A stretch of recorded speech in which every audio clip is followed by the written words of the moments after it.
Okay, it's 5:36 and we're going to open up this board meeting. 1.1, roll call. Mr. Orlando Lopez. Present. Myself, present. Mr. Rudy Corona. Present. Crystal Hernandez. Present. Israel Villarreal. Frutoso Gomez. Present. And Alex Dano. We're going to go on to 1.2 and 1.3, Pledge of Allegiance and invocation.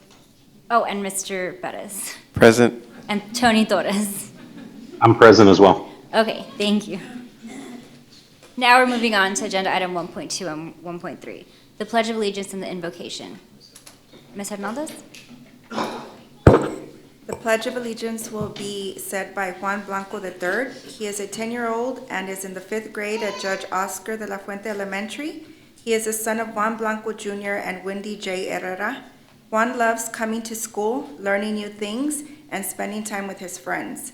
His favorite subjects include math and reading. Juan is a current member of the National Elementary Honor Society.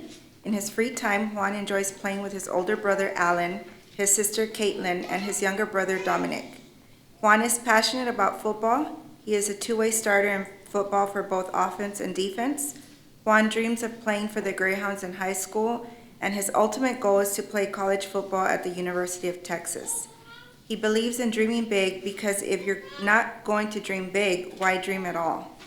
Juan would like to thank the school board members, our superintendent, Mr. Perez, and Judge Oscar de la Fuente Elementary for affording him the opportunity to say the United States Pledge of Allegiance and the Texas Pledge of Allegiance.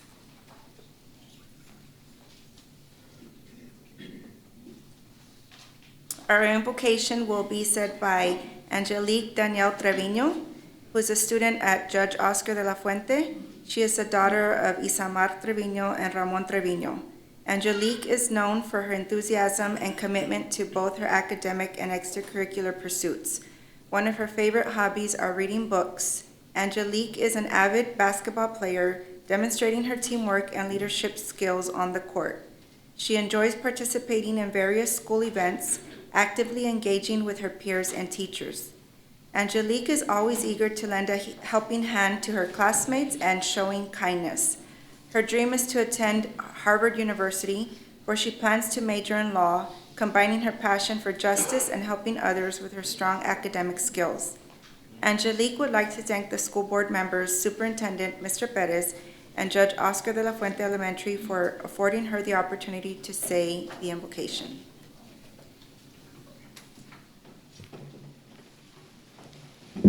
May you please rise for the Pledge of Allegiance.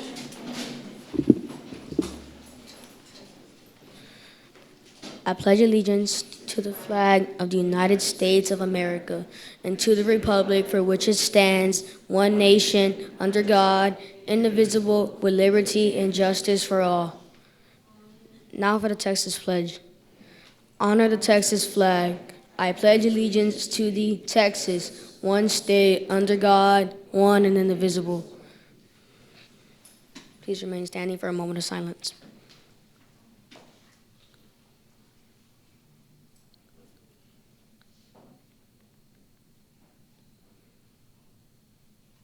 You may be seated.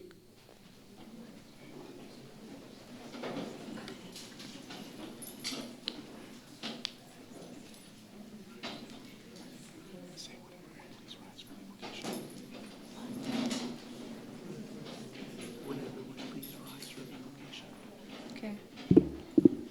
Would everyone please rise from the invocation? Please bow your heads. Dear Heavenly Father, as we gather here tonight, we ask for the guidance in our decisions that will be made. Let us remember that our goal is to support all students in learning, growing, and achieving their best. Help us to listen carefully, speak respectfully, and work together to create the best opportunities for everyone in our schools.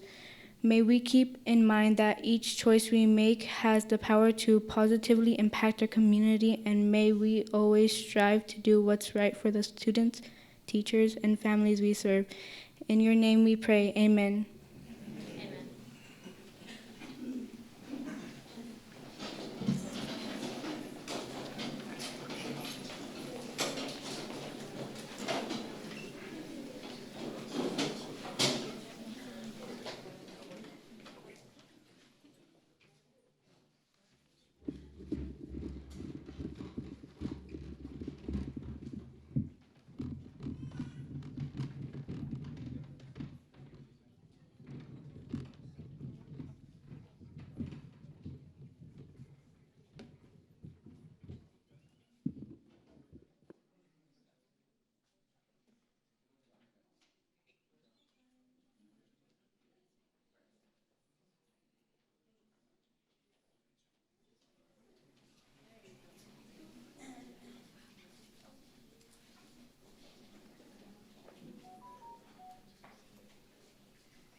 And at this time, if the parents of these proud students please stand to be recognized. Thank you.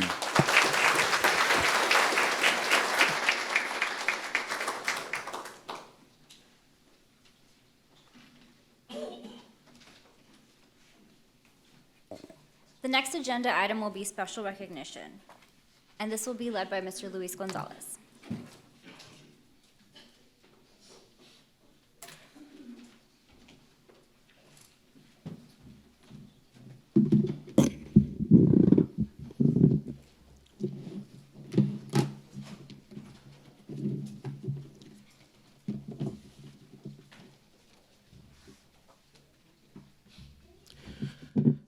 President Lopez, members of the Board of Trustees, our Superintendent of Schools, Mr. Perez, our audience here live, and those that are joining us online as well, welcome to the portion of the meeting where we get to recognize the outstanding achievements of our students and our staff members as well.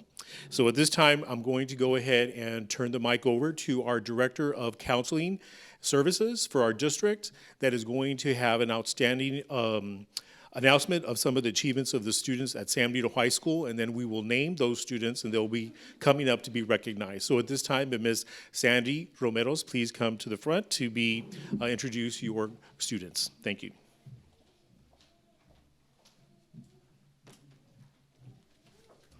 Thank you, Mr. Gonzalez. Again, President Lopez, members of the board, Superintendent Perez, audience members with us today. It is with great pride that we honor San Benito High School students this evening who have earned academic honors from the College Board National Recognition Programs. These programs celebrate the hard work of thousands of high school students nationwide to help them showcase their strong academic performance. For the first time, our academic honors will recognize first-generation students in addition to rural and small town, Black, Indigenous, and Hispanic and/or Latino students. This program opens college access for more students because many institutions of higher education will use these awards for their recruitment efforts. At San Benito High School, we are very proud that 24 students have received this academic honor this school year. The criteria to be eligible, students must have a GPA of a 3.4 or higher, PSAT assessment scores that are within the top 10% of assessment takers, or earned a score of 3 or higher on 2 or more AP exams by the end of the 10th grade. Additionally, they must attend school in a rural or small town or identify as African American, Hispanic American, or Indigenous. Again, the program has been expanded this year to include the inaugural group of National First Generation Recognition Program awardees. Eligible students are invited to apply during their sophomore or junior year and are awarded at the start of the next school year in time to share their achievements in high school as they plan for the future. At the same time, colleges and organizations will use the College Board Student Search Service and can connect students directly with awardees during the recruitment process. So again, we are very proud of these 24 students who will be recognizing this evening.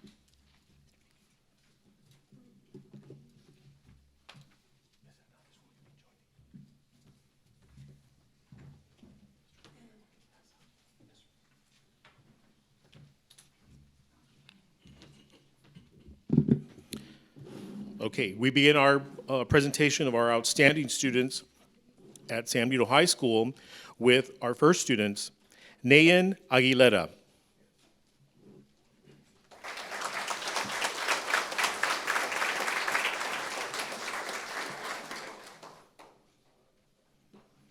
Devonte Alanis.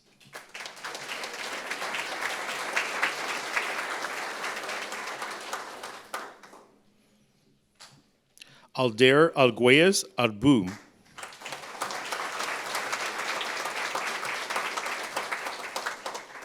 Brianna Castillo.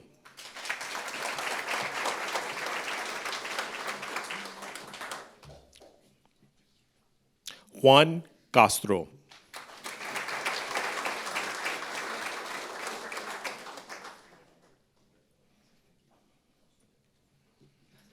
Atam Cuellar.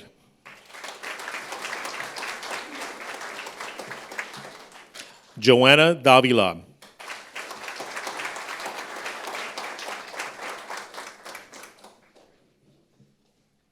Cruz Estrada.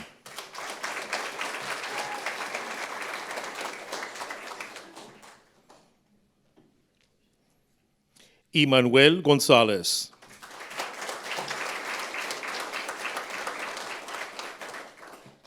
Cruz Guzman.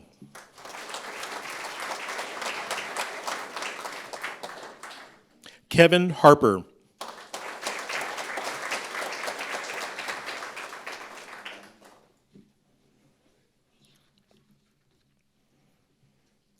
Justin Isaguirre.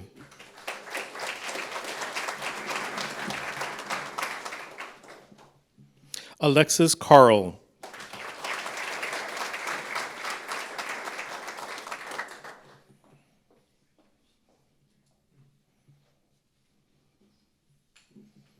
Ruben Lagunas Mendez.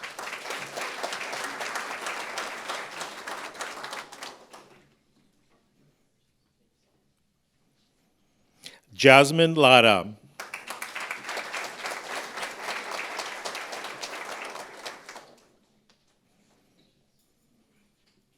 Ryan Lerma.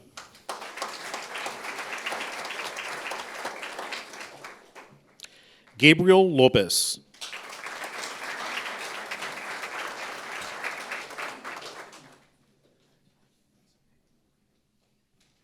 Jose Munoz.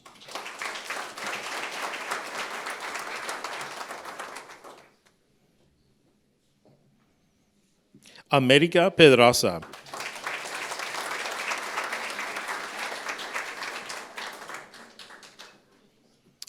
Julian Sanchez.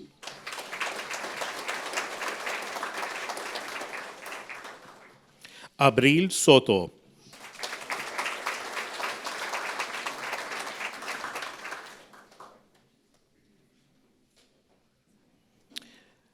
Julian Treviño.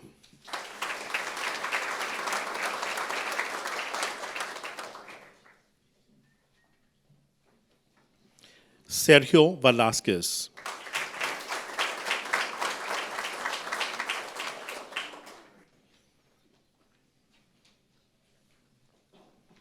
And Angel Zavala.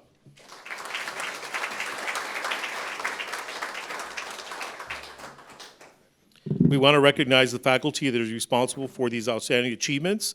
We include Ms. Manuela Lopez, San Benito High School Principal, Mrs. Sandra Romeros, Director of Counseling and Advanced Academics, and Mr. Alex Salinas, Higher Education Coordinator. Let's give the students and the sponsors and leadership a round of applause.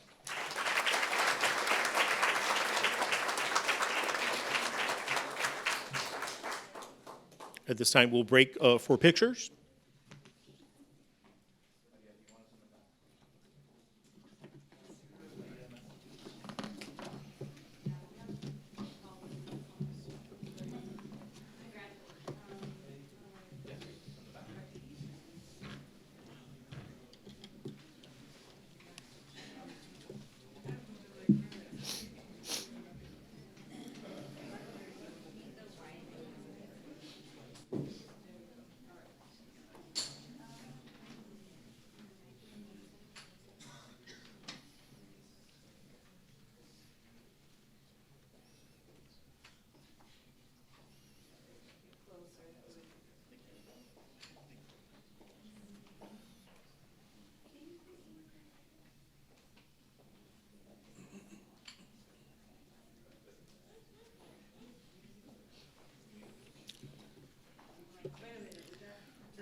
They're like, hello. Okay. Mr. Gomez, can you scoot over? There you go. You're fine, we're at Mr. Bettis. Dr. Cruz, you might have to come out. Okay, students, stay where I put you, please. Dr. Cruz, if you can come to this end, on the other side of Mr. Gomez, left. Oh, I think she's just putting us out.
Photos, parents, would you like to take photos at this time before we disband?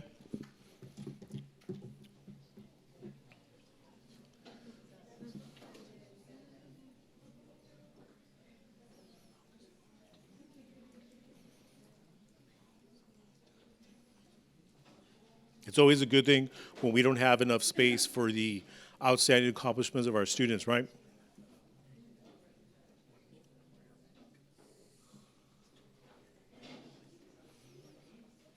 And I think we got one more.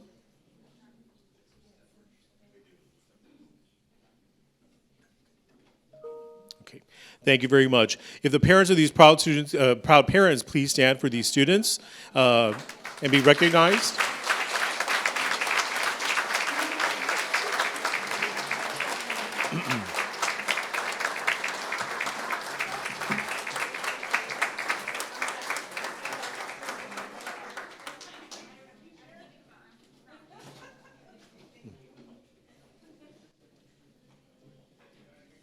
Okay, thank you very much. Now, Ms. Romero will introduce the students that are designated for the AP Scholar recognition. Thank you again, Mr. Gonzalez. Oh. So 3 of the students are. Yes. Don't leave. Stop. If they know who they are. There's 4 that need to come back. 3.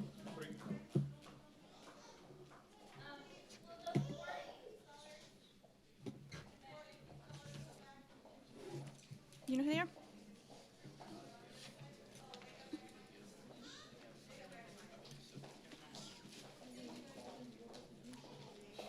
Thank you, Dr. Cruz. Okay. I have certificates, but. So to continue, every fall, the College Board's Advanced Placement Program recognizes high school students who have demonstrated outstanding college-level achievement through their performance on multiple AP exams. These are standardized tests that are administered by the College Board designed to assess a student's knowledge and understanding of a particular college-level subject. Exams are scored on a scale of 1 to 5, with 5 being the highest score possible. San Benito High School is proud to recognize our 4 students who have received AP Scholar recognition. 1 student received an average score of at least 3.5 on all AP exams taken and scores of 3 or higher on 5 or more of these exams and earned the title of AP Scholar with distinction. 3 students received scores of 3 or higher on 3 or more AP exams and earned the distinction of AP Scholar. These awards can be cited on college applications, resumes, and other credentials, showcasing a student's academic abilities and preparation for college-level work. Congratulations, students.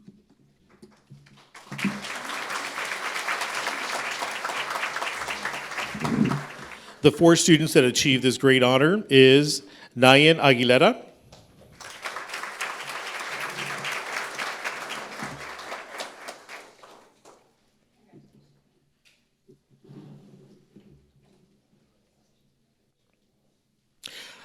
Cruz Estrada,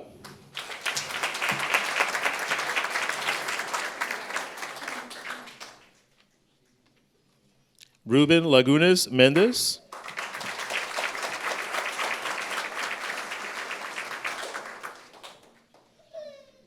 and one of our students that was a graduate of the class of 2024, graduated in May, she also received this distinction, and that is Solani Hassel.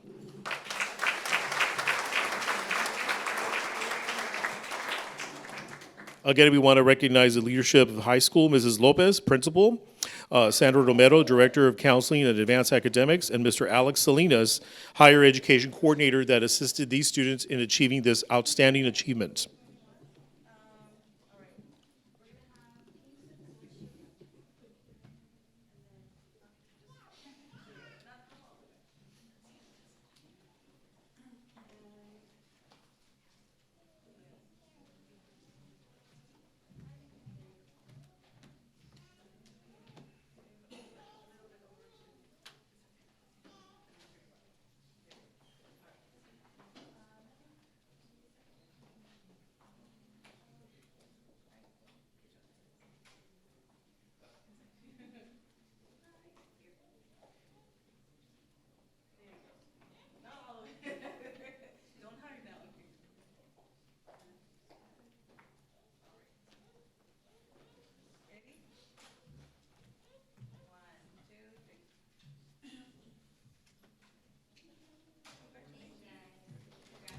Once again, if the proud parents can please stand to be recognized. For these 3 students, please stand to be recognized.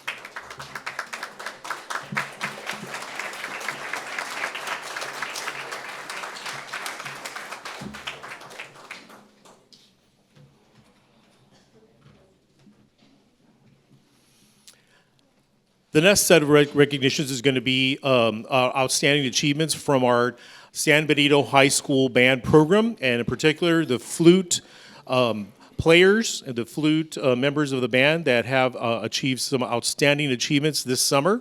And so at this time, I'm going to ask Mr. Daidi Mendoza to please come to the podium and make a brief overview of the award, and then present the students that achieved this outstanding recognition during the summer. Mr. Mendoza?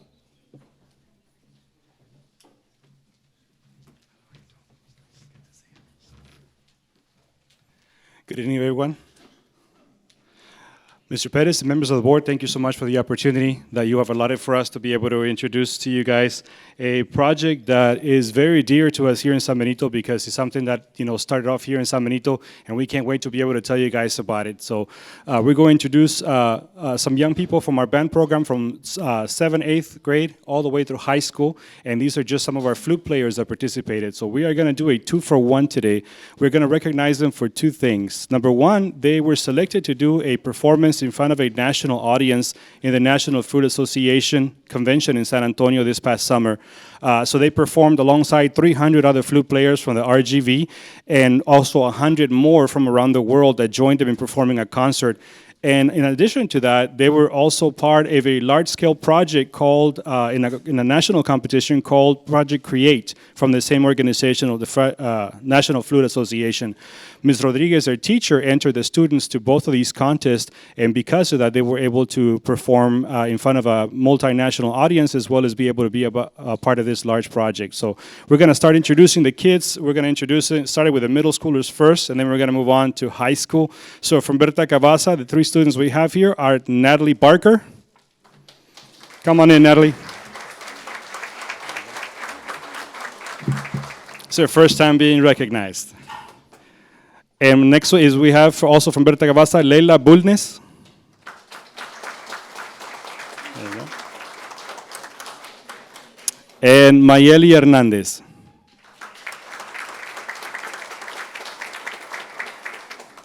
From Miller Jordan, we have Maya Maldonado.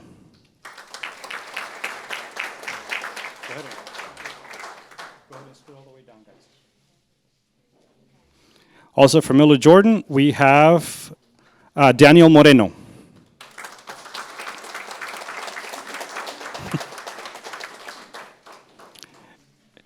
And last from Miller Jordan, we have Julian Santiago.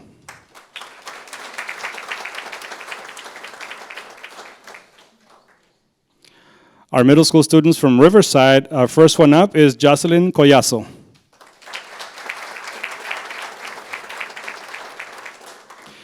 And up next we have, also from Riverside, Mia Garcia. Not able to be with us today, we have Nayeli Hernandez, but we're still going to send our love to her, even though she couldn't be here. And moving on to Mayela Ortiz from Riverside.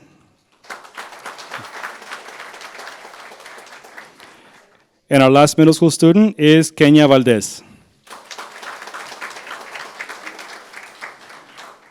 The middle school teachers, right here, Mamos. The middle school teachers are Ms. Barbara Tapia, who is the flute teacher or woodwind teacher from Riverside Middle School. From Miller Jordan, Mr. Alejandro Martinez.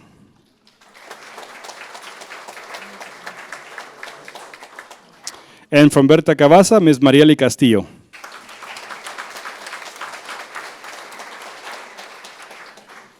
Up next, we'd like to introduce our high school students and VMA students who are here with us. From our high school, we have first Camila Alvarado, who's also a flute section leader at the high school. Right here. And we also have Jocelyn Barrientos, also a flute player. She's a senior from the high school.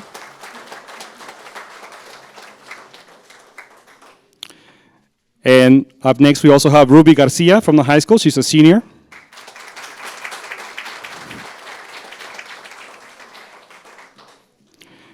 Next is Monique Garza, who's a sophomore.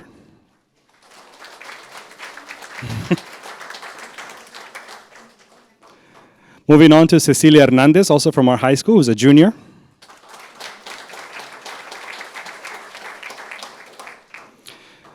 And next we have Daisy Jauregui. She's a junior.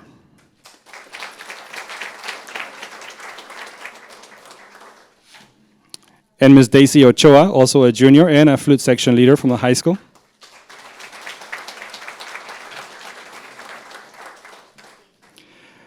Vanessa Vasquez, who's also a junior from the high school.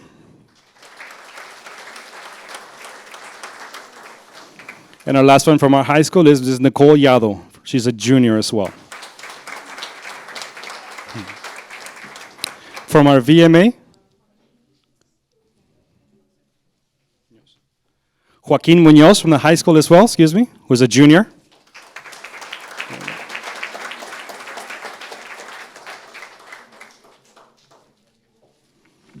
Accidentally skipped Joaquin between the two daisies, my mistake. There you go. And from the VMA, we also have Jasmine Guerrero, who's a freshman. And Joangeli Leal.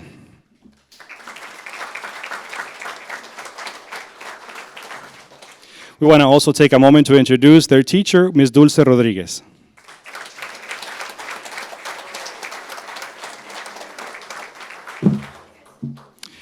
So in case you're wondering, why do our kids look like today's Cinco de Mayo, I want to take a moment to explain about the festive attire. 8 years ago, Ms. Rodriguez, in an effort to have her students practice the region music a little bit more, she came up with this creative project. She called it Flute Fiesta. And basically, it was just our flute players from the district. It was just about this many students, 30 students from our middle schools and our high school. And they would get together on a Saturday. They had a marching band competition. On a Saturday wasn't that one, so she decided let's do it around the 16 de septiembre. So because of that, she decided to name it Flute Fiesta. And the kids prepared their own snacks, and then they came in, and they all decided to dress up and decorate a little bit. And they had their, they basically played their flute for about 3-4 hours, and then they had a little party at the end. But it grew in popularity because the next year, Ms. Rod invited some of her friends who are also flute teachers around the valley, and a couple of schools showed up, so it was like 60 kids. Then the following year, 120. And then now, fast forward to today, every year we have over 200 students from the RGV come over to San Benito. It started here in San Benito, and they can't wait for Flute Fiesta. It actually sells out like within hours, and also because all the work that Ms. Rodriguez and our students did. So this is very unique, not just to the valley, but is unique to our students here in San Benito. So we're very proud of what they've done.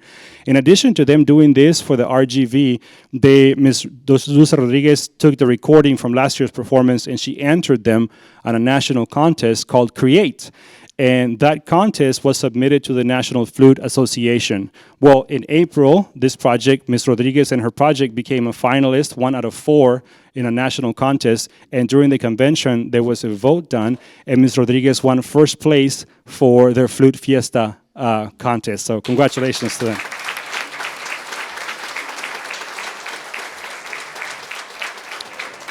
In addition to their performance, they also led the way. I want to take a moment to make sure that we emphasize the significance of this, because it wasn't just our students doing something first here in San Benito and creating something new and beautiful and exciting for the kids, but also they, San Benito students, your babies, led the way for the rest of the flute players in the RGV to be able to be exposed to a national audience and perform in San Antonio with this project. So another huge round of applause for our San Benito students and their teacher, Ms. Dulce Rodriguez, please.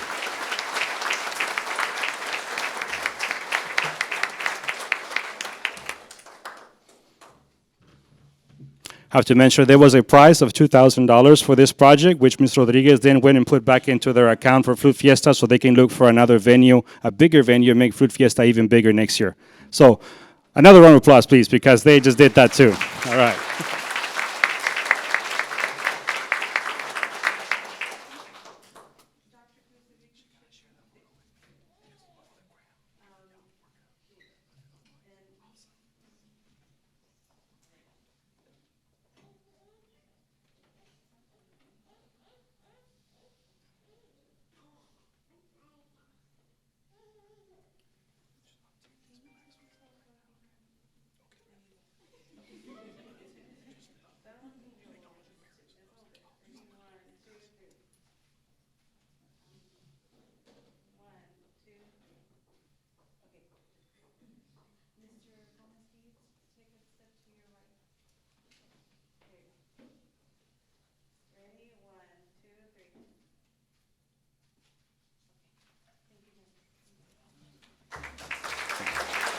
Thank you so much. I know it gets old when I say this, but la educación comienza en la casa. So parents, if you're here this afternoon, please stand and be recognized because we are so grateful for you giving us the opportunity to teach your kids the way you do.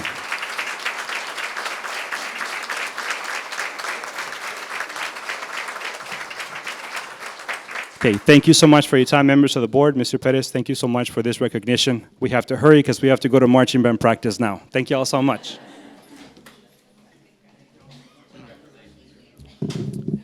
And thank you, Mr. Mendoza, for everything you do for supporting our students district-wide. Mr. Mendoza is the director of bands district-wide, so let's give Mr. Mendoza a round of applause for his dedication.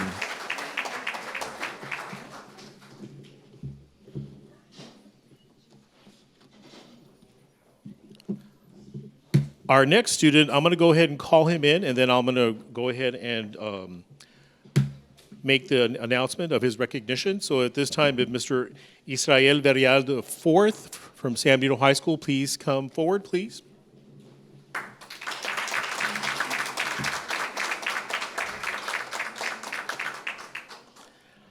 We want to congratulate our senior at San Benito High School, Israel Verial IV, for being chosen as this week's KRGV Student of the Week. Every fall, KRGV selects 10 students from across the Rio Grande Valley to be featured in a segment on their channel, recognizing their academic excellence. This week's recipient comes from San Benito High School. Israel has shown himself to be a gold standard student through his exceptional involvement in extracurricular activities such as cross-country, NJROTC, and various community service activities. He attributes his motivation to his family and shares that joining the Navy is his lifelong dream.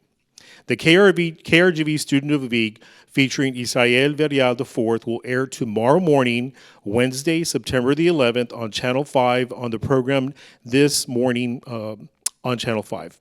And it will also be featured on Channel 5 at news at 6 p.m. tomorrow. So we want to congratulate Israel, and will the proud parents of Israel please stand to be recognized.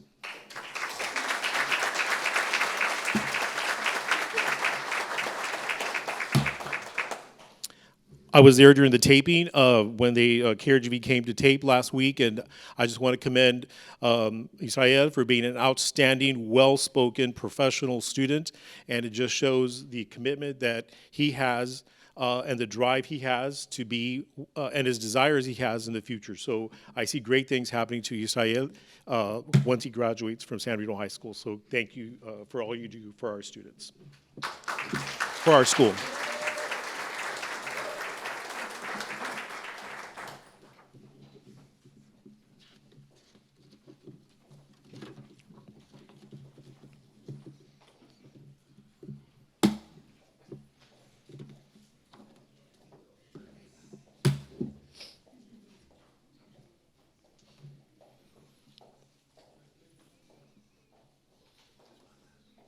We also want to thank the support of Mrs. Lopez, our principal at San Benito High School.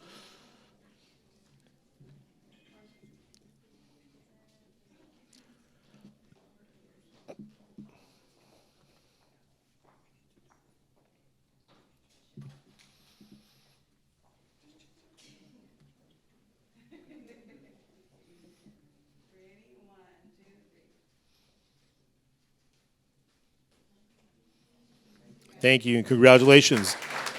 Once again, remember, tomorrow in the morning when we're getting dressed for work and we're eating our taco and coffee in the morning, tune into Channel 5 so you can see the segment that features Israel, and then also at 6 p.m. At the news hour as well.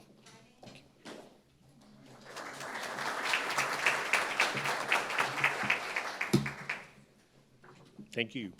Thank you. We come to our recognition of our staff member, one of our staff members here at San Benito CISD. Back in August, the group of San Benito representatives attended the Region 1 ESC Teacher of the Year banquet. And we were there, and I was present along with our principal for Sullivan Environmental Science Academy, the former principal for Environmental Science Academy, Mrs. Atkinson, and members of also our secondary honor, teacher of the year and their guests. And so we were all at the table waiting the announcement of the teachers of the year. All the teachers across Region 1 were recognized. 32 school districts submitted a secondary and elementary teacher of the year. They were all recognized on stage. And then it came the moment when they announced the elementary and secondary teacher of the year.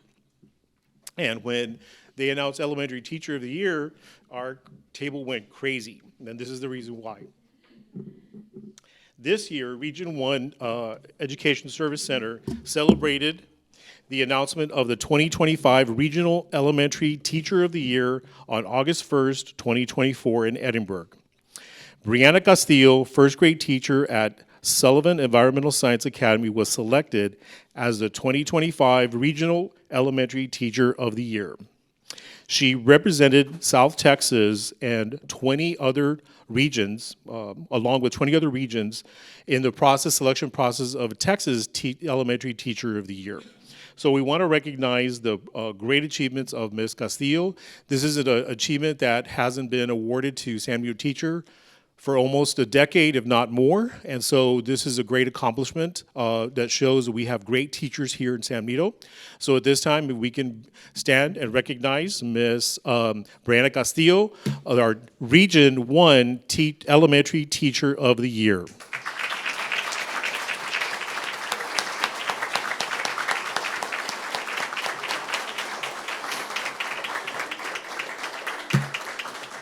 We also asked that our current principal, Dr. Claiborne from Sullivan Environmental Science Academy, please join us in front. And we also are going to ask our Director of Elementary Education, former principal of Sullivan Environmental Science Academy, Deanna Atkinson, who played a role in also supporting Brianna in this outstanding achievement. So we want to congratulate her on this fine recognition.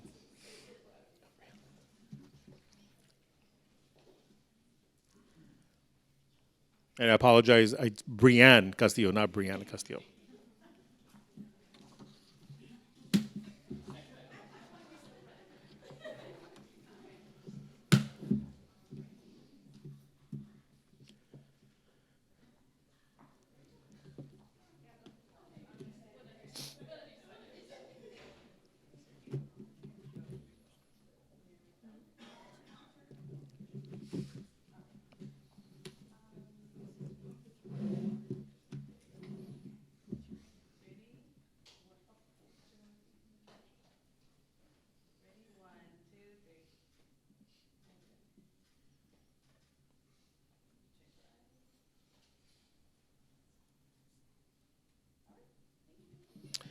Thank you once again. If family members or people here supporting Ms. Castillo, please stand to be recognized as well. It takes a team.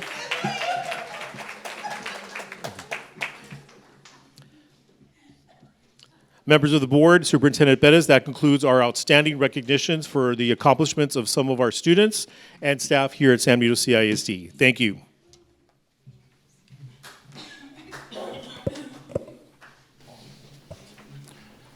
All right, Ms. Castillo, it's an honor to be up here to see all your great accomplishments and being part of our district and our family. Normally, we don't do this, but I'm gonna go ahead and allow every board member to go ahead and say their piece of what a testimony this is for our great district to have somebody like you here with great accomplishments and representing us in the Region 1. So along with everybody here, along with the board, and along with all our staff members here, I'm so touched by this whole situation. But once again, it's an honor for me to be up here and to thank you so much and congratulate you. And it's a blessing. All right, congratulations, man.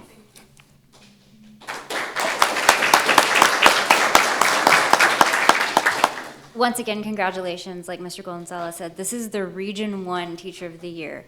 I'm sure Region 1 encompasses Laredo, everywhere from Laredo down to Brownsville, and to have the Region 1 Elementary Teacher of the Year come from San Benito, it's such a great honor, and we thank you so much for being a representative of our great district. Thank you.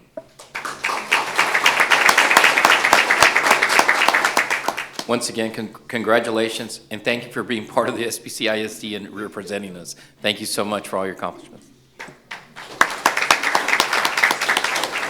I'll just add, I worked as a teacher in this district, so I know it's a good district, and I know that we have amazing teachers here, and you're just a testimony to that. So thank you for being part of the San Benito family. We have great teachers here. You're one of them. Thank you so much for what you've done for our students, and the best to you in the future. God bless you. Okay, congratulations, ma'am. It was a big accomplishment, which happens next year again, okay? And I want to see more teachers, the next, recognition. I really appreciate your job, your dedication. God bless you. Thank you.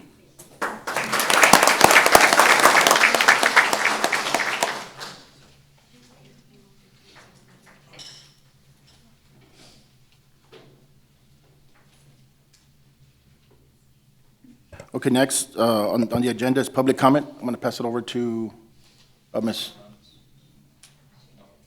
The next item on the agenda is public comment. Before we begin, I will remind the audience members of the board's procedures for handling public comments.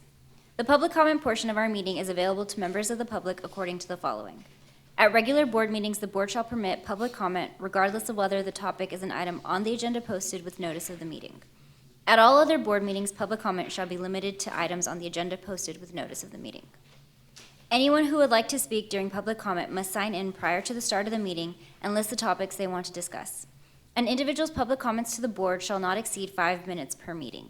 Please keep your comments or criticisms civil and courteous. Please avoid using profanity and refrain from making personal attacks on others during your opportunity to speak. We ask that you do not discuss students who are not your own children. In addition, the participating individual should adhere to the following. State their full name and what organization or group, if any, is being represented. Indicate the topic about which they wish to speak. Shall refrain from commenting directly on any individual employee or public official by name, but may refer to a specific employment area, job title, or the board as a whole, and shall refrain from attacks on individuals. Lastly, if at least one warning from the presiding officer, any individual continues to disrupt the meeting by his or her words or actions, the presiding officer may request assistance from law enforcement officials to have the individual removed from the meeting. If a speaker is seeking board resolution of a specific complaint, that concern should be addressed through the district's grievance process. District policy DGBA has been established for addressing employee complaints. Policy F&G is the avenue for filing parent complaints, and policy GF addresses community member complaints. Grievance forms can be obtained at any campus administration office or at the district's central administration offices. Thank you. Our first speaker is Miss Mary Maney.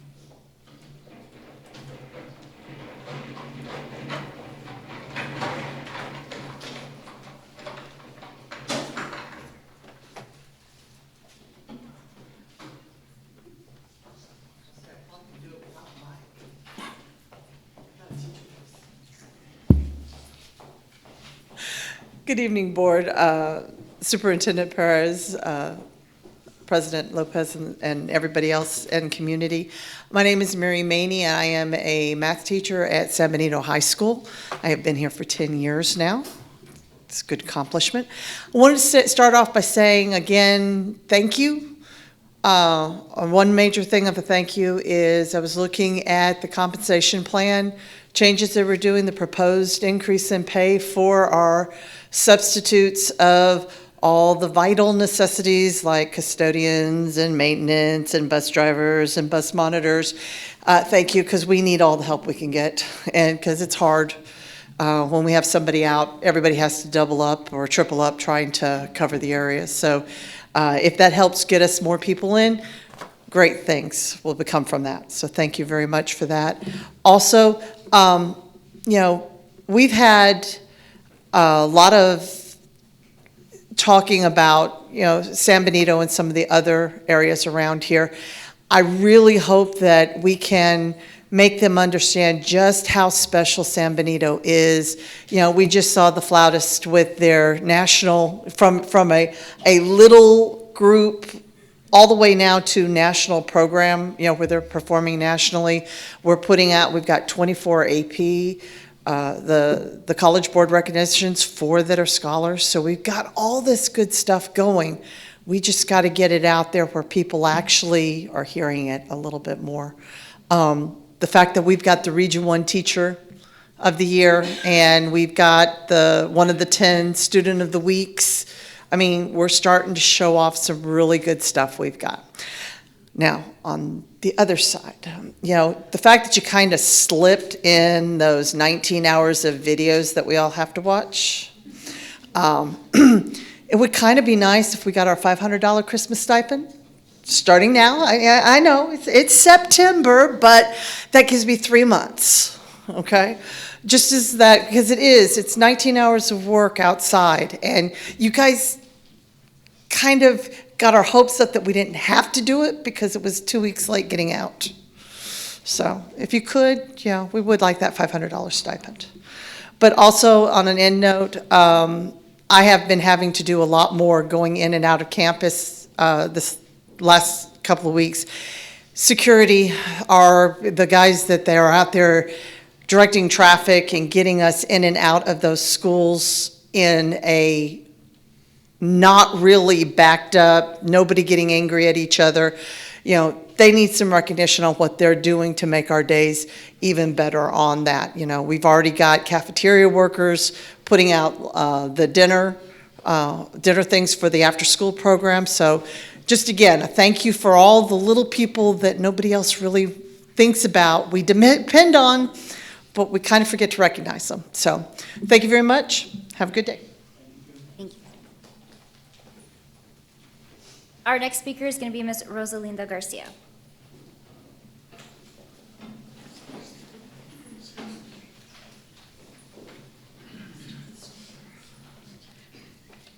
Good evening, school board, superintendent, and administration. This wasn't on my fill-out form, but after seeing this lady, Brianne, congratulations.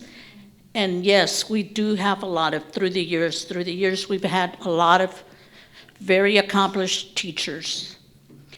And one of them was Crystal Contreras.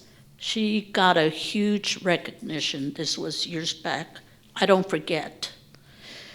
And with that said, Ms. Mainly asking, for the stipend. I'm asking, of course, that you continue to pump money into curriculum. I know athletics, it's important, but look at this band students, their accomplishment too. Let's make it a priority, curriculum. And with that said, what was my question that I have is that I saw we've already put like $1 million into the turf, to this new field, great. But let's not forget curriculum. And I wish a board member would question one expenditure that I see for $90,000. They, under the construction budget, $100,000, some bricks were purchased, and then some containers. Since we're not able to attend the committee meetings, they're still closed to the public. If somebody could elaborate on that expenditure of bricks, has the construction resumed? Maybe I missed something. I don't recall seeing it in the newspaper.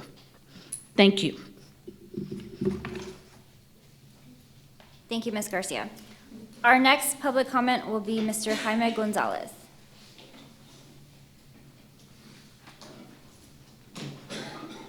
Hello, good evening. Members of the board, my name's Jaime Gonzalez. I'm with the city of Los Indios. I've got my Mayor Pro Tem, Anita Weaver, here with me. Also got my Commissioner, Mini Quintanilla, with me also.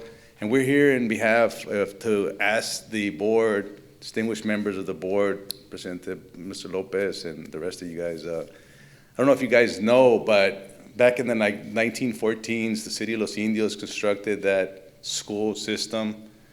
And we were actually Los Indios school districts on our own. And then around the 1955 time, it was consolidated through what I understand was Angela Leal and some deal that went through, and we merged with San Benito School District.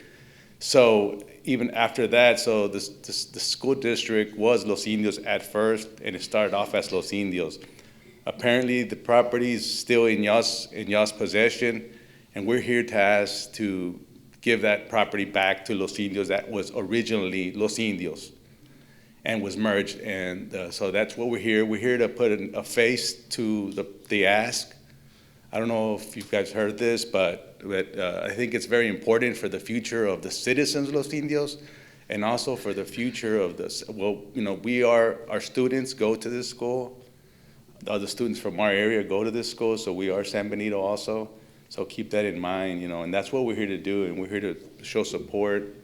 The Mayor Pro Tem's here, and the commissioners here, and we're asking you guys to really look at this. It was Los Indios before. So we're asking just to put it back. 'Cause every time we have to go, we want to do something, we want to move on to the future with buildings and doing other things in the city, but we always have to come and ask for permission from y'all to be able to do it. So we think it's the right thing to do for us to get that property back in the possession of the city of Los Indios. And that's what we're here to do. Did you want to say it? Well, we do have the Head Start building that's there. It has been by itself for quite some time. We have a police department. If any of you go through Los Indios, be careful. Anyway, we do have a chief and some officers, lieutenants, and at our meetings, we brought up where they need a holding cell because we do have crime, that goes along the border and stuff. The Head Start building it needs some work, of course, and like the mayor was saying, we're really concerned about the city growing. We've been trying, Ms. Quintanilla and ourselves, trying to make it, a little better, get some stores out there, whatever. My voice is loud. Anyway, we're also hoping that maybe you can help us in reference to, we just had a board meeting ourselves, and our children are in need of the little bus shelters where they can wait for the bus due to the weather, due to, just the fact that they have to walk in between, and for the safety. I know San Benito is a big thing right now about student safety. So with that said, we're trying to get them built ourselves and pay, but if anybody in the San Benito area can help us with all these little, carricitos and all the Del Rio subdivisions, the original township, and we also have Weaver Road and other areas. But we're part of this community, and we contribute to San Benito School District. Our taxes go here, everything goes here, and we're asking you guys to help us out. Anyway. It's the right thing to do for the community. Like I said, going back to the ownership of that property, that it was Los Indios at one time. So just keep that in mind, board members. That's what. Ms. Quintana, did you want to say something? It was Los Indios Independent School District, and we would like to have the property back so that we can extend our city hall and our community building, which needs to be a little bit bigger for all of us. The city is growing, so we need to grow with it. Thank you. And thank you. If you pass by, there's another subdivision there on Cantu Road being built by Campbell. Yes, well, no, it's a different. No, it's a different one. Yeah, but we have different developments going on in the city, so we would appreciate it, and we appreciate you letting us speak tonight. And thank you guys. God bless you guys. And appreciate it. Keep on. Good work. Thank you. Thank you.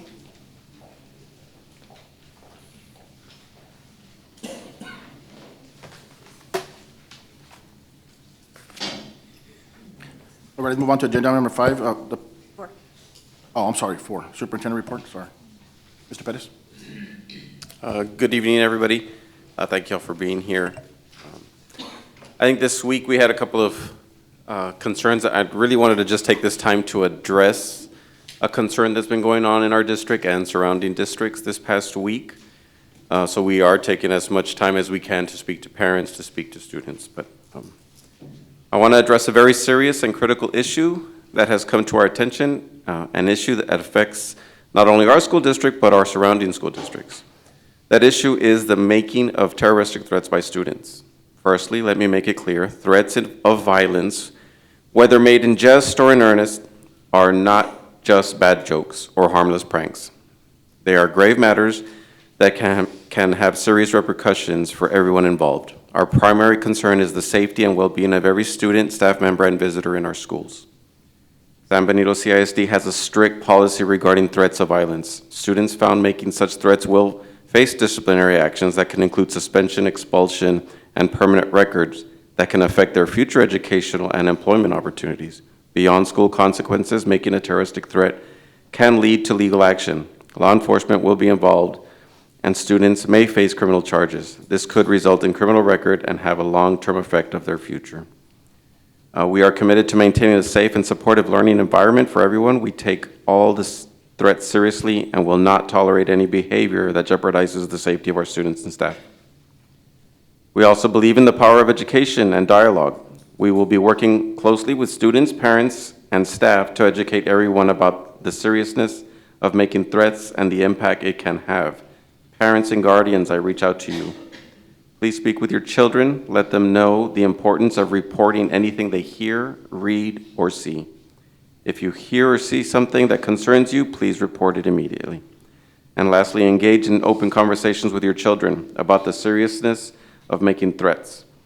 Help them understand and the impact their words can have, and encourage them to make positive choices. And thank you for this, the time.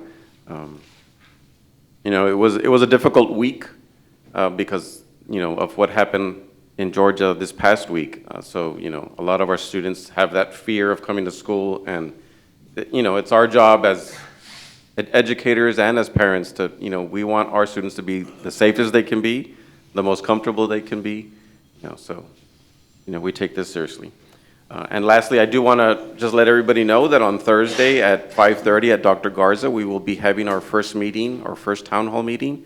We will be starting our 5-year strategic plan. Everybody is welcome to come participate, give their input. There were a couple of surveys that went out, so we'll be starting that process as a district for our new 5-year strategic plan. Thank you, everybody. Thank you, sir. Let's move on to agenda item number 5, presentation, career technology education presentation by Mr. Rosas.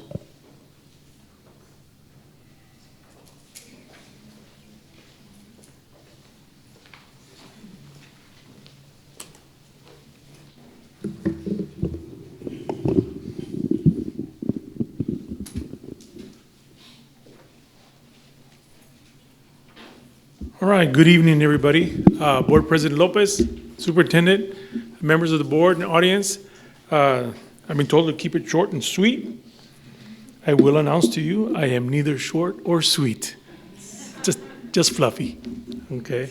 But today I wanted to spend some time with you talking about CTE. You know, I get a lot of comments about some of the things that we're doing, and says, I didn't know you did that. I didn't know you did that. What are you doing that too? What are you doing over here? I get that all the time. So today I'm going to kind of put it all in a nutshell and try to come up with something. I did give you a sample booklet that we've been working on for a while. There's some more things that I wanted in there, so I just put in draft as a precaution for me. It's a work in progress. I want you to turn to the first page right after the purple section right there. And I will go through these 37 slides. It only took me 3 hours last time to present this, so we're going to go quick, all right? I'm going to hit the highlights here. So let's make sure that the PowerPoint is going to roll.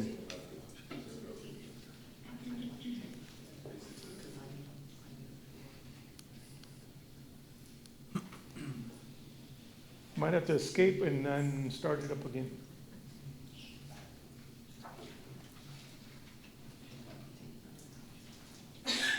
There you go. All right, real quick, we're going to do a couple of things here. First, we're going to define what CTE is. We're going to talk about clusters, programs of study, industry-based certifications, CTSOs, and our partnerships. That is the bulk of what we do with CTE, every one of those areas. Of course, there are about 100 things that go under each one. I'm not going to spend all time on the 101. So right here, the definition of CTE, I highlighted a specific section on that, and that's what I want you to focus on, is we concentrate on specific career skills, all right? As I look up on the board over here on this side, all right, it has our mission statement. The last two words on there, workforce ready. That is what we do. We put kids in a position to where they can enter the workforce in that entry-level position to get them going in their career, okay? Just a little quick numbers right there. I'm not going to read through all these numbers. We're all familiar with our schools and the population and things like that. Our biggest thing is that I've got a little over 88% of our kids are involved in some sort of CTE class within the schools, okay? That's a lot of kids. That is a lot of kids that are participating in something. We wish we could get them all through all the programs, but it's tough. I got a lot of competition out there. I can't compete with football, band, choir, dual enrollment, you name it, everything else. It's tough. There's so many things that one of the great things is San Benito offers a lot of options for our kids.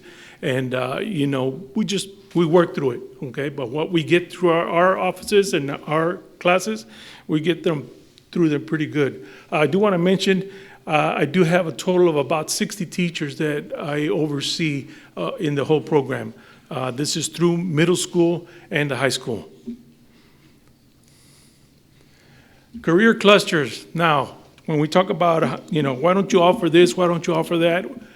We have what I consider non-negotiables. TA tells us this is what we're going to offer. Now, they put us in clusters. Clusters means this is a group or a section of areas that we're going to focus on as far as CTE is concerned, okay? And if you look up there, those are all the clusters, probably all the clusters that we offer, anything from agriculture to transportation to law, human services, you name it, okay? Those are the general areas right there. We break those down.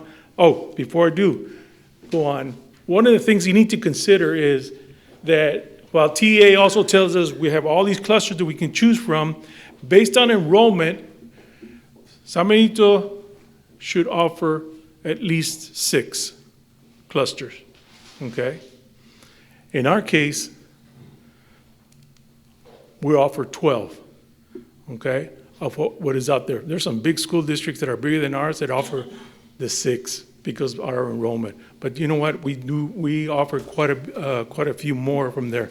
From the clusters, we break those down into individual areas, which are our programs of study. That's going to be the focus of what we do here. So in our programs of study, if you look up on the board right there, we offer 22 different programs of study from the various clusters. Anything from agriculture to carpentry to welding to law enforcement, health science, design and multimedia. There's quite a few options for our kids out there. I wish we could offer more, but we do have some limitations as far as staff and all that, because they're very particular about, okay, not just any teacher can teach a welding class or a business and marketing or cosmetology and all that, okay? A lot of our teachers that we have in place also are not, didn't take the traditional route to become a teacher in this area. A lot of them have work experience or have been in industry for a while, or they've been nurses, or they've been out and they've been welders. And now because of how we work the system out, they can come in and teach those classes for us. So keep in mind, we have 22 programs of study.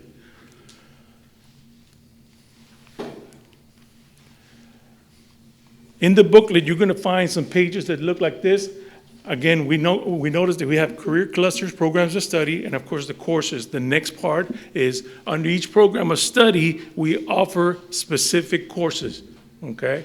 And in this case, I believe I have my arts and AV up there, and you'll notice that it'll have at the top of the cluster, then the program of study, and then it shows the courses. And what I've done there is I've listed the courses that we offer at San Benito High School. Okay, that way you understand that these are the actual courses. When they go into this program of study, this is the path or the program that they're going to follow when they go through their 4-5 years, through middle school and high school. Okay, from level 1 to level 2, level 3, level 4. Now we put them in levels and not by grades because each level represents actually a higher level. That beginning level, number 1, is probably the first course they're going to take. Hopefully by the time they're juniors, now we're pushing towards juniors, they take that level 4. And that is huge because a level 1 course and students that are in there has a certain amount of funding as compared to a level 4. So you want to compare a level 1 to a level 4, we get double the amount when kids make it to a level 4 class as we do when they come in as freshmen and only take it. So if I have 50 students in a level 1, they might make 75,000 or bring in 75,000, okay, to the district. If I have those same 50 students make it to level 4, they're going to bring about 150. Okay, that's a huge difference. The hard part is getting them to level 4. Okay, that's the biggest challenge right there. So you'll notice that I have some pages in the book that look just like this. Each one, I separate each one of the programs of study so you can kind of browse through those tonight when you don't have anything else to do. You can read through those. I do have a page that kind of look like this. This we use probably at our 8th grade when our students start to select our programs of study. And it goes across. In this case, it has digital communications, and it's the same information you just saw, except that it's in a format to when they go in, they send it home, they sign it, the parents signed it, we get to put one in the CUME folder, we get it, and this is how we follow or we try to track the students going from 8th grade all the way through high school. Which program of study did you sit? Here are the courses. It's kind of like your degree plan. Okay, so we can get through those. We have one of those for every 8th grader as they come out in 8th grade, and then we pick up as we need. Any questions so far? That's a lot of info. Industry-based certifications. So where do these courses lead to? In some of these courses, they actually go through an industry-based certifications. This is not a certification that our teachers make up or anything like that. This is actually what is out in industry. Some of the certifications are actual national certification. A good example is our dispatching certification. So I say, well, you know, I had 25 students in the class, but only 15 got a certification. Yeah, it's a national certification. That means when they get that, they can go be a dispatcher anywhere in the country. Okay, that's at that level. That's the level that we're at. Some of the students that are out there, they go to college and they take this same certification. They're getting it for free here. Okay, because we pay for them to take that test. We pay for them to go in. So when they leave, they can go out and get a job. We got some of our kids that come over. They're dispatcher at San Benito Police Department. I got a dispatcher at the fire department. We got a dispatcher at Home Depot that sends out the trucks and trailers. We don't know where they're going to wind up, but they got a good little job there. Okay, this past year, students tested 815 students that took a certification test. 628 passed it, all right? About a 77% passing rate. That is really good. When I look at numbers from across the other districts, they don't come close to what we offer out here, okay? Our graduating group that just finished this past year, our graduating group left with over 600 of those certifications, okay? That's huge because we push for those. We'd love to get 100%. We just don't get them sometimes, okay? But we do try. That is huge. Just a list of some of the certifications we do offer. I have a big 46 up there. We offer 46 different certifications. You can go through that list, and there's anything from EKG to paint and refinishing, Microsoft Word, Excel, a few other things that we have here. Floral, Adobe Premiere, you name it. There's quite a few certifications. There's a little something for everybody there, okay? We're going to add more. One of the other notes that I want to mention here is our CTSOs. Our CTSOs are career and technology student organizations, okay? This is our extracurricular activities right here, okay? These are the kids that go out and compete. And they compete against everybody else, okay? This group's right here, we got FFA, we got HOSA, FCCLA, Business Professionals, Skills USA. We do a great job. We go out and force. Around, you'll see some of the signs and some of the backdrops. When we go set up camp at a competition, they know San Benito's there, okay? Our presence is felt when we go out there, and we want them to feel us there because we show some force. Okay, we're huge. get a lot of compliments about, well, you guys really travel well with a lot of kids. Yeah, we do. We produce more state and national champions than any other organizations in our district, okay? We compete hard, all right? Funny thing about CTSO, I'm gonna ask Ms. Mata. Ms. Mata, how much money do we get for our CTSO? Nothing. Yeah, exactly. All right, these are our extracurricular. These are our organizations. These are our clubs. This is why we offer them the opportunity to have a couple of fundraisers through the year. This is how they make up some money. Of course, in my case, you know what? Some of them don't make as much money as others. I help them out with registrations or things like that so they can go out and compete. So maybe I'm not supposed to give them money, but I give them money anyway. Hasta que me pare la señora que está, you know, and she does a pretty good job too. So again, CTSOs are huge and they're getting bigger. All right, the organizations are getting bigger. We do travel. Probably one or two of our biggest, FFA and Skills. Skills, we sent almost 60 kids to state competition last year. That's a lot. Of course, FFA, no slouch to competing in a Mercedes Livestock Show, so we usually send a couple of hundred kids out there also. Last but not least, our community partners. I put the whole list on there, but if you turn to your page or your booklet here, and I think it's the last 2 pages or the last 3 pages, they're broken down, and they're broken down by programs of study, okay? That way you can see where the areas, you're gonna see some MOUs, you can see some affiliations, all those things that come in almost every month. We try to get new partners every time to come in and help us, okay? They don't just help us with the kids, taking the kids in their businesses, they also serve as part of our committees, okay? So when we go out and we talk, or I ask them, what are the things that are going on right now in industry, they give us the advice, so that way we make sure that we're teaching the kids in our classrooms what they're gonna go out and see in industry. Okay, that's the purpose of our school community partners. So you'll see that in the last 2 or 3 pages of that booklet. And then what to expect, a lot of changes we've made in the last few years.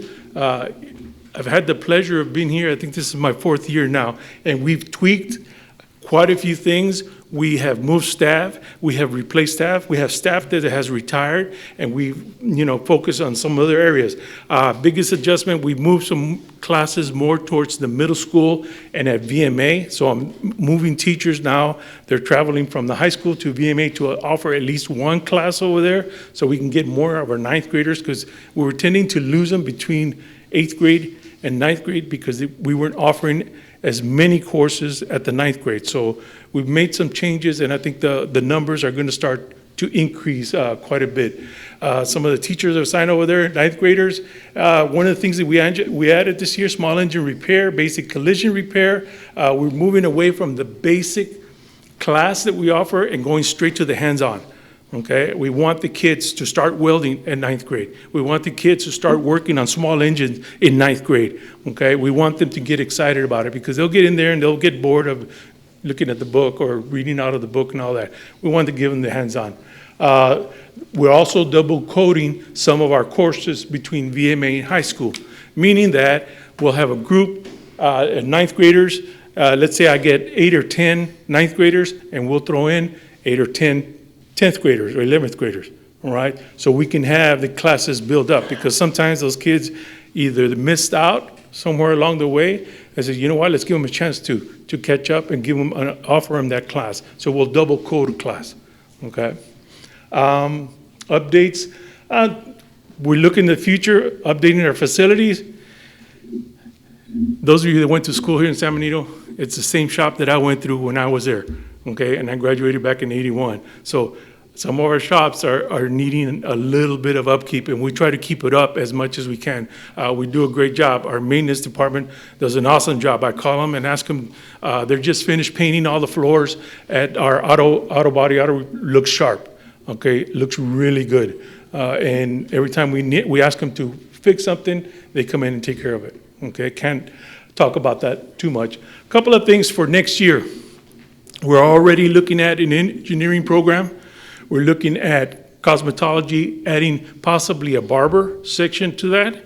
Electrical program, we just went through a presentation on that. We want to add that electrical program. Hopefully, it's an internship or an externship where they actually start working, learning how to be electricians, and eventually, after a 4-year period, become an electrician with that also. I'm looking at a health and wellness. That would be adding to our health science, health and wellness going more towards our, when I went through here, it would be like kids that want to be coaches, physical trainers, or trainers, actual medical trainers. We want to focus on that because we already have the kids here. We have the facilities. So that would be a good transition to have in our health and wellness. Cybersecurity and mechatronics are two of the other ones that we're looking heavy on, okay? I'm trying to see if there's anything else. But those are some of the things that we're looking at now, not just looking at it, we want to bring it in. So that means I might be looking at 3 or 4 more staff, asking for 3 or 4 more staff in the next year or so, okay? Marketing. Part of what you see out here is part of our increase in marketing. The posters that you see up here, that are here up in the front, our principals, we have our principals meeting tomorrow. Every one of them is going to get a set of these that they're going to put up in their campus. Okay, we're going to put them out there. I've got a set that is also going to go out to the community. It's going to be probably one of these big posters out there, and I've already talked to several businesses that said, just bring it over, we'll put it up there. All right, we're trying to expose as much of our CTE programs as we can, put it out there. This is just part of it. I put in some brochures, a couple of brochures just to see. We do have brochures for all our programs of study. We hand those out whenever we're out at competitions and things like that. We're working on our website, and we're also creating some promotional videos. Okay, that's part of our marketing part. So good things that we're doing. The problem is, get ready, because if this thing hits, we're going to have to increase staff, we're going to have to increase facilities. All right? Maybe we'll convert one of those buildings out there to CTE. Anything else? Brochures, updates, website. I think we're good. A couple of pictures. I want you to see some of our pictures, because if you don't get to see our kids in action, it's really something else. It really is something else. Here's some shots of our medical. I'm going to go quickly through these. Continued with our medical there. Automotive.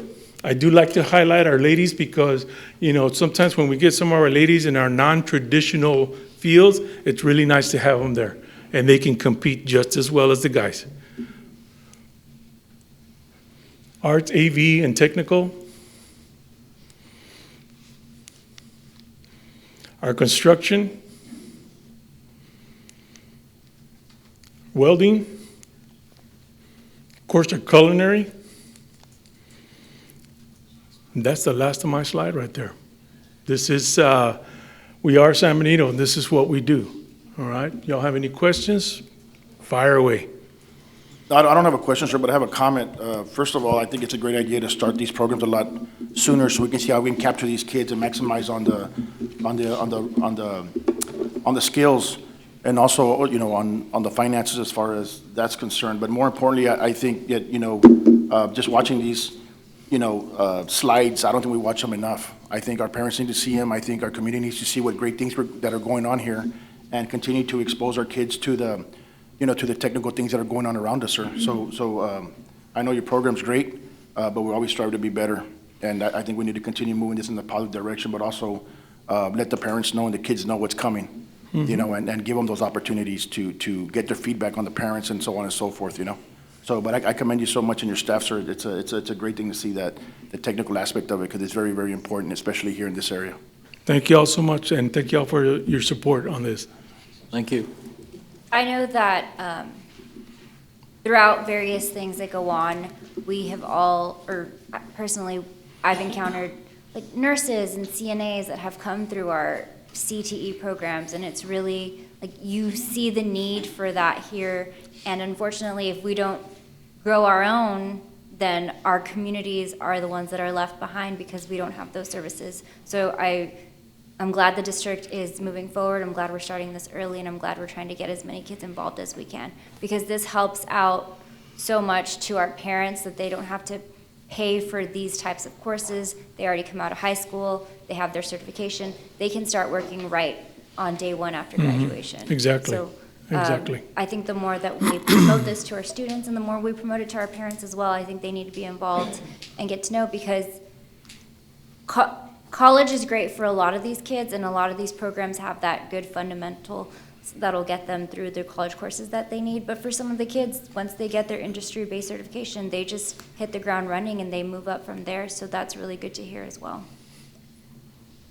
I'd just like to add, I know our kids are making these decisions to pick their pathways in 8th grade. So the sooner that they're educated on the options, the better, because these kids are sometimes making decisions not knowing what's available. So we can kind of showcase, and just like what was mentioned, having our kids and our parents informed, the sooner the better, because by the time they get to 8th grade, they're making a decision that's gonna stay with them for high school, and we know the importance of being completers for the money aspect of it. So if we could just maybe showcase these programs to our kids, even starting in elementary, and just kind of showing them, hey, this is what you have to look forward to. But I'm excited. Yeah, thank you. And I know I kind of flew by that one, because I look at the marketing promotion. I have 5th grade, a career fair, I got student presentation at the elementary, we've got CTE tours, we've got a CTE night for the community. There are some things that we're putting in place. As a matter of fact, on the 23rd, I'm doing a tour with all the counselors. This is elementary through high school, and we're going to tour all the facilities, because even with our counselors, they're advising our kids on some of these programs, and they've never set in foot inside any one of our facilities. And when you walk in there and you think, my God, our kids are working in here, you know, they're doing this, or they're, you know, under a car trying, you know, doing these kinds of things. It really is amazing to watch these kids operate out there. So thank you so much. I do want to thank Fernando and all the CTE teachers for everything they do. I had to be at a conference last week with, you know, superintendents from all over the state, and my number one question every time I said I was from San Benito was, can we go and see your facilities? You know, it feels really good to know that our students have all these options. I want to say in our medical, we're one of the only districts in the valley that are approved testing centers. Testing site. For our students. We don't have to send our kids anywhere else. Our ag barn alone, you know, people talk about that all the time. Other districts don't have those things. So, you know, I appreciate everything San Benito does, all the support we get from the board in regards to these programs. And, you know, we've talked, we're going to continue to build, we're going to continue to promote, and just get as many kids into our programs. So, thank you, Fernando. Well, thank you. Y'all have a good evening.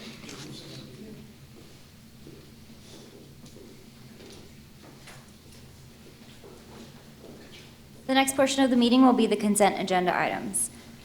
Consent agenda item 6.1. In order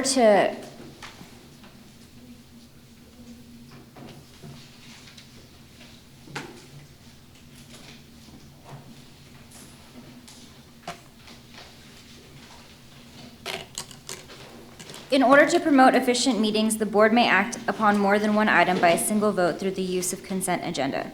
Consent items placed on the agenda shall be marked with an asterisk. Consent items are items for which no board discussion is anticipated and for which the superintendent recommends approval. Prior to the time which approval of consent agenda is had, at the request of any member of the Board of Trustees, any item on the consent agenda shall be removed and given individual consideration.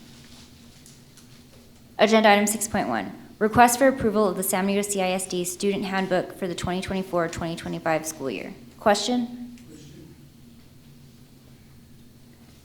Agenda item 6.2. Request for approval of revisions to the San Benito CISD Student Code of Conduct for the 2024-2025 school year. Question? 6.3. Request for approval of the San Benito CISD Student Bullying Prevention and Intervention Handbook for the 2024-2025 school year. Questions? 6.4. Request for approval of the Memorandum of Understanding between San Benito CISD and the U.S. Department of Homeland Security, Customs and Border Protection, USBP 484th District Court, Cameron County, Court at Law Number 5, Justice of the Peace, Precinct 2, Place 3, for the Rewarding Education Attitude Leadership, REAL, mission program for the 2024-2025 school year. Questions? Consent. 6.5, request for approval of the Memorandum of Understanding between Samuel CISD and the Cameron County District Attorney's Office for the 2024-2025 school year. Questions? Consent. 6.6, request for approval of the Memorandum of Understanding between Samuel CISD and Buckner Children and Family Services for the 2024 school year. Questions? Consent. 6.7, request for approval of the Region 1 Education Center Library Service Agreement for the 2024-2025 school year. Questions? Consent. 6.8, request for approval of the partnership agreement between Samuel CISD and Texas State Technical College Upward Bound program for the 2024-2025 school year. Questions? Consent. 6.9, request for approval of the clinical education affiliation agreement between the Samuel CISD and Bata Pediatric Clinic. Questions? Consent. 6.10, request for approval of the clinical education affiliation agreement between Samuel CISD and All Valley Family Medical. Questions? Consent. 7.1, request for approval of cash account report for August 2024. Questions? Consent. 7.2, request for approval of comparison of revenue and expenditures to budget report for August 2024. Questions? Consent. 7.3, request for approval of tax collection report for August 2024. Questions? Consent. Request for approval of check disbursements report for August 2024. Questions? Question. Agenda item 7.5, request for approval of gifts bequest for the 2024-2025 school year. Questions? Consent. Agenda item 7.6, request for approval of budget amendments. Questions? Consent. 7.7, request for approval of purchases over $50,000. Questions? Consent. 7.8, request for approval of revised proposals for RFP 0724 GMS General Merchandise and Services. Questions? Consent. Agenda item 7.9, request for approval of the option to extend services for RFQ 0823 AS Architectural Services for district-wide services. Questions? Consent. 7.10, request for approval of the option to extend services for RFQ 0923 SES Structural Engineering Services. Questions? Consent. Request for approval of renewal with Texas Association of School Boards, TASB, unemployment compensation for the 2024-2025 school year. Questions? Consent. 7.12, request for approval of resolution to set the maintenance and operations tax rate. Questions?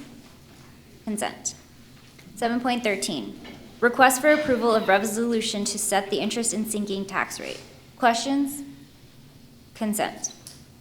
7.14, request for approval of resolution for tax payment discounts. Questions? Consent. 8.1, request for approval of revisions to the 2024-2025 compensation plan. Questions? Consent. 8.2, request for approval of the Guardian Program Resolution. Questions? Consent. 8.3, request for approval of board minutes.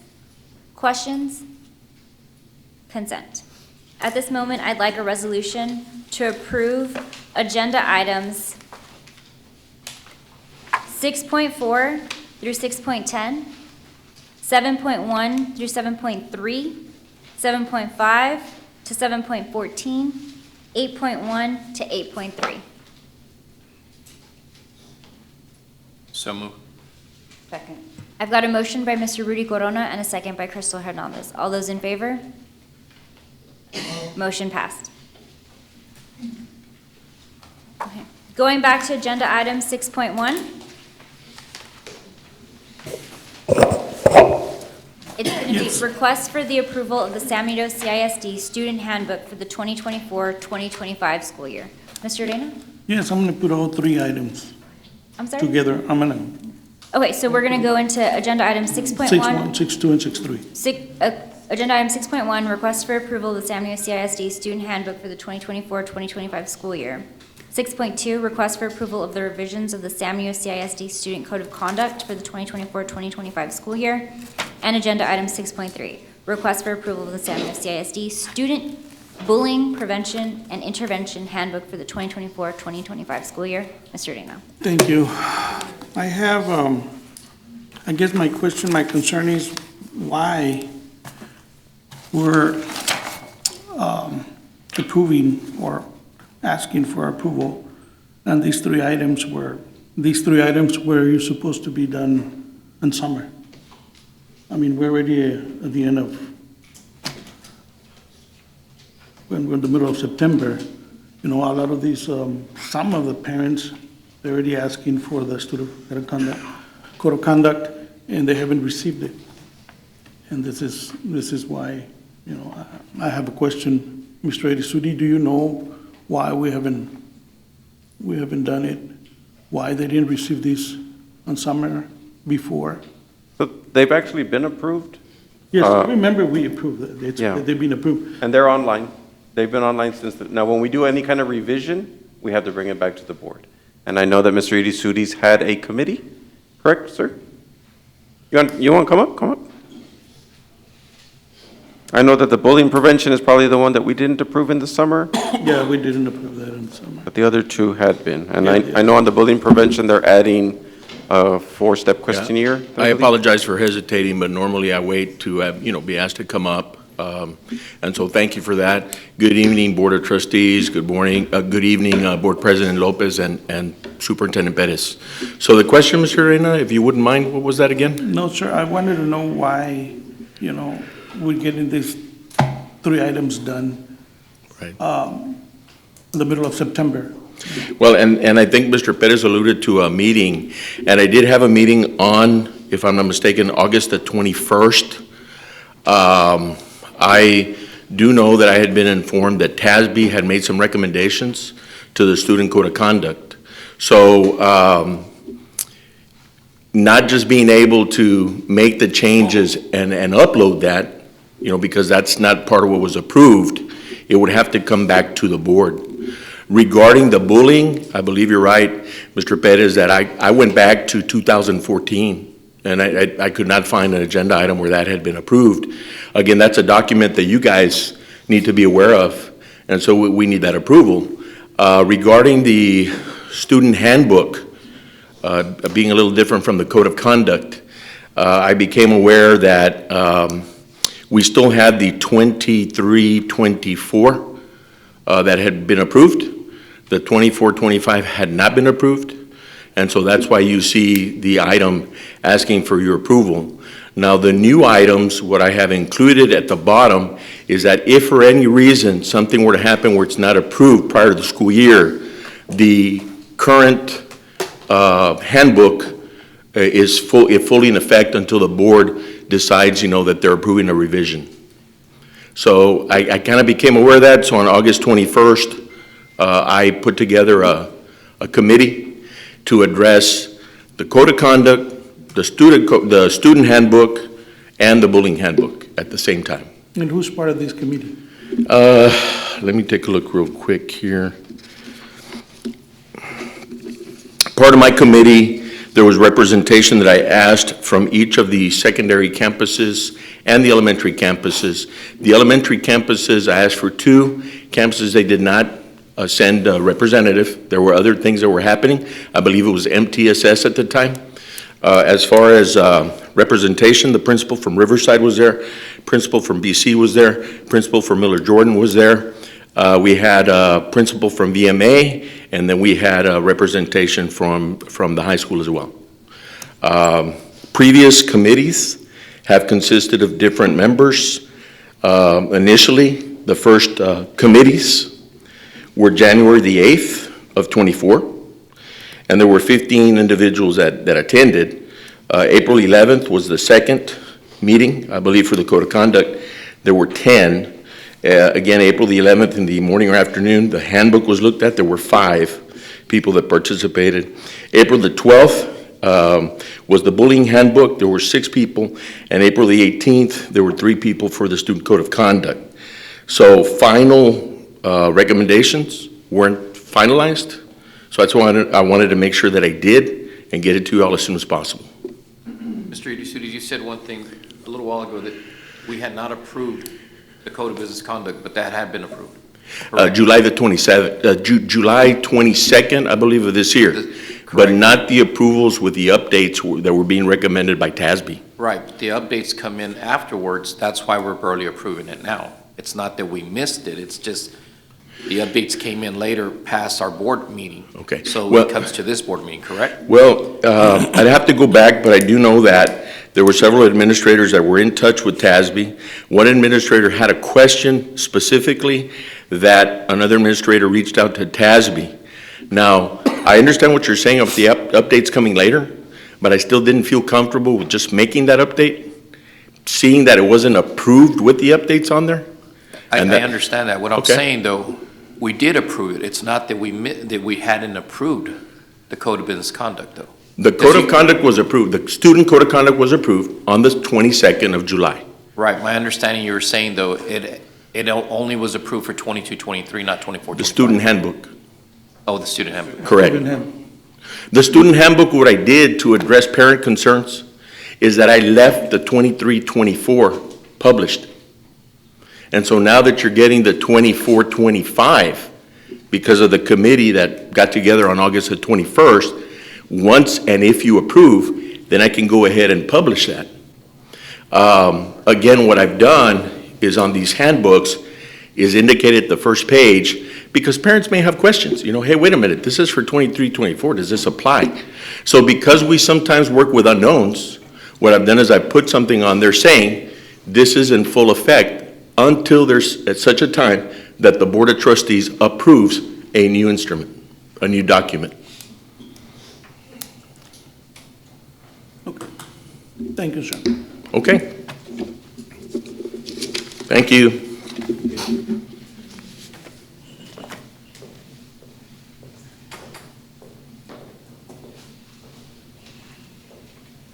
Just to comment on these documents that will be uploaded shortly after the approval, if we do agree to approve these items. I think the fact that we have these documents to start off the year, and then as soon as the year starts, administrators but have realized that there are some things that need to be addressed and some things that don't. And it allows us to make these revisions to these documents throughout the year.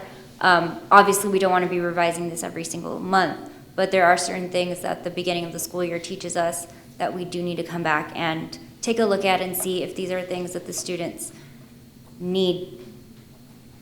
If these are things that the teachers and administrators feel that they need to happen, or we can kind of take a step back and allow, I know one of the main revisions that is in these documents is the fact that students can wear Crocs.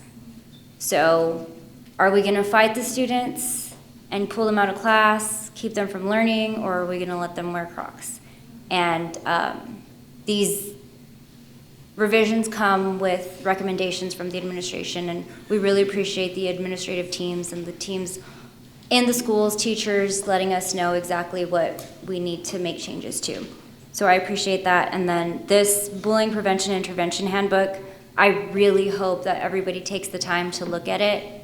Teachers need to be aware of it, administrators need to be aware of it, but more than anything, parents and students need to be aware of this, because this is exactly what we're going to be using throughout the entire district to address bullying, because we do not want our students to suffer from bullying in schools. And unfortunately, it does happen, and we need to make sure that we have a handle on it throughout the year. So if anybody has any other questions or... I just want to make a comment, and on the bullying prevention handbook, so many times a handbook or a manual will go year to year without ever being revisited. Like Mr. Idisuti said, this handbook hadn't been revisited since 2014. You know, so we found it important to let's look at it, let's see what it's missing, let's see what we need to change. And now as, tomorrow when we have our principals meetings, it's like, okay, guys, there's the manual's there, it's been updated, it's what we're going to use, and now we continue to use it. And is it being translated to Spanish? No, but it will be, everything will be translated. That takes some time sometimes. If I may, it has already been translated in hopes that if you all approve it, we can get that up there right away. And then just lastly, the other thing too is that as a committee, what we'll be doing is we'll be meeting every 9 weeks. Yep. Kind of going along with what Dr. Cruz was saying, that if there's a need or we see something that needs to change, that way we can kind of work on it throughout the year so that it'll be ready to be approved in the summer. Yes. Thank you, sir. Yeah, so I just got a real quick comment. So, I know it sounds like, it's that it wasn't approved or vice versa. At the end of the day, the takeaway from this whole conversation here is that we're going to continue to move forward with this district and continue to provide our kids and measures with accommodating our kids, accommodating our staff in whatever way we can, but also to protect everyone. So these policies, I want to thank the administration and everybody that got involved to revisit them and continue to revisit them and see how we can continue to cultivate a very a learning environment that is welcoming to every single person here in a working environment as well. So these documents are not going to be the first time we're going to see this. It's going to come up again. So I just want to make that statement that thank you all so much for thoroughly looking into it, and I think it's extremely important.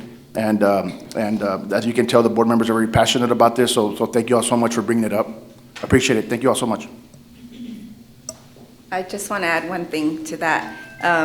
That's the importance of the community making it out to the 5-year strategic plan meeting. We don't see everything that's going on in the campuses. The kids come home and tell parents things. So the more people that we have all hands on deck, the better we can make it for our kids and our teachers and all our staff. At this moment, I'd like a motion to approve agenda items 6.1, 6.2, and 6.3. So moved. Second. I've got a motion by Mr. Lopez and a second by Mr. Gomez. All those in favor? Motion passed.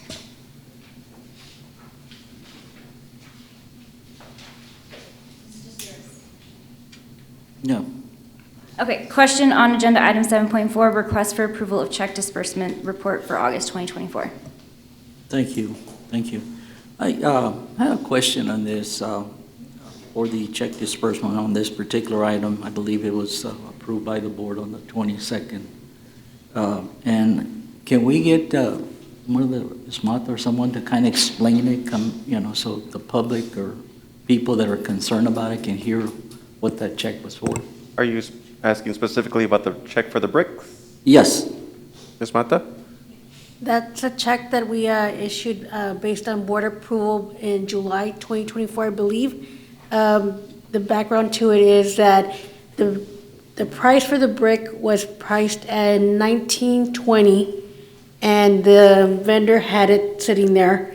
And if we didn't buy it at that price, which is $94,000 we paid, the probability of it going up 30% when we were going to buy it is what the school attorney, Mr. Salazar, recommended that we purchase the brick at that time. So it was approved back in July of 2024. Ma'am, I don't know if you have this record on hand with you, but what was the vote on that brick for that Oh. board? I'm sorry, no, I don't have I can get that information if you want. Yes, if we want full transparency, we need that too. Thank you. Okay.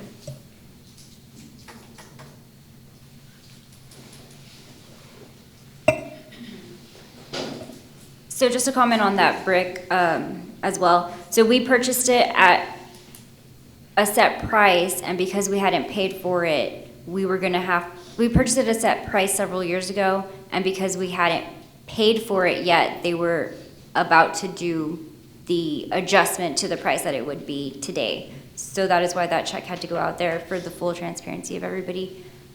It was pre-COVID. Which would have been the increase of the 30% that was mentioned by Ms. Mata. Any other questions? No, thank you.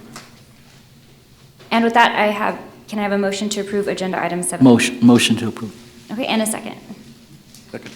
Okay, I've got a motion by Mr. Gomez and a second by Mr. Lopez. All those in favor?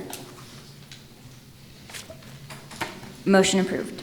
Moving on to agenda item 9, closed meeting. In accordance with Texas Government Code, Open Meetings Act, the board may move into closed session for the following reasons: for the purpose of a private consultation with the board's attorney on any or all subjects or matters authorized by law, for the purpose of considering the appointment, employment, evaluation, reassignment, duties, discipline, or dismissal of a public officer or employee, or to hear complaints or charges against a public officer or employee, or certain school board deliberations. At this time, it's 7:25, and we're moving into closed session. It's 7:48 PM, and we're reconvening into open session. Reconvene into open session and possible action on matters considered in closed session if necessary. Agenda item 10.1, employment resignations, retirements, and terminations. Mr. Bettis? Yes, as discussed in executive session, I ask the board to approve the retirement, the resignations, terminations, and the employment of employees. So move. I've got a motion by Mr. Lopez and a second by Mr. Gomez. All those in favor? Motion passed. Agenda item 11.1, adjournment. At this time, it's 7:49, I'm asking for a motion to adjourn the meeting. Motion. A motion by Mrs. Hernandez, and a second by Mr. Reyna. All those in favor? 7:49, meeting adjourned.